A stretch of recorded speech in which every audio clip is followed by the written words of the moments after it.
For me, a turning point would have happened pretty early on. So I was doing my first practical experience as a prac teacher, and I was in a performing arts high school, and I'd said, the school was adopting a drop everything and read program, which is, it's pretty cool. The kids come in, they just grab out their books, and for 10 or 15 minutes they read.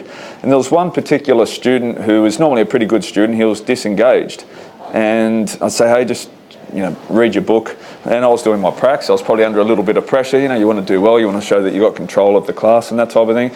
And there was just a bit of a snarl. He sort of looked at me, and he'd normally been very, very engaged, and he grabbed a water bottle, and almost like a death stare as he's looking at me.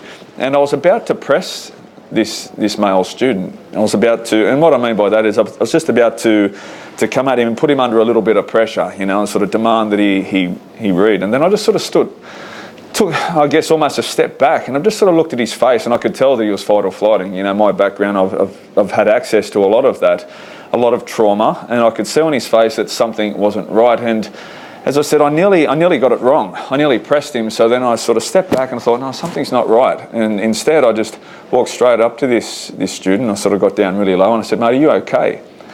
And then he started crying nearly straight away, and he said, oh, sir, can we go outside?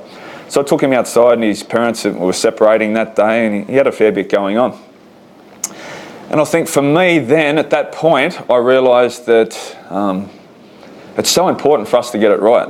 If I would have pressed him in the wrong direction, I would have put him straight into second or third stage of distress, and it would have escalated the situation. There would have been fire with fire, and we would have had a mini sort of tornado or something. But that's something that I've taken. But when I see a student in distress, straight away you take a bit of a step back, and they need support straight away. And I think that's something that I've become pretty good at it. So it's so important, I think, when you see that. When you see a student who's emotionally disengaged, and you'll see that the pain on that face, just take that step back, and they need support. And it's really, and that will make your teaching rich, because then you give them that little bit of space, and then you'll sort of come in from a different angle. And just that simple question, are you okay? And it just usually opens up from there. And it's such a simple thing to do. Are you okay? Asking a student if they're okay, and then it leads to something it can lead to something really beautiful. It's all about giving them as much support, giving the student as much support as possible.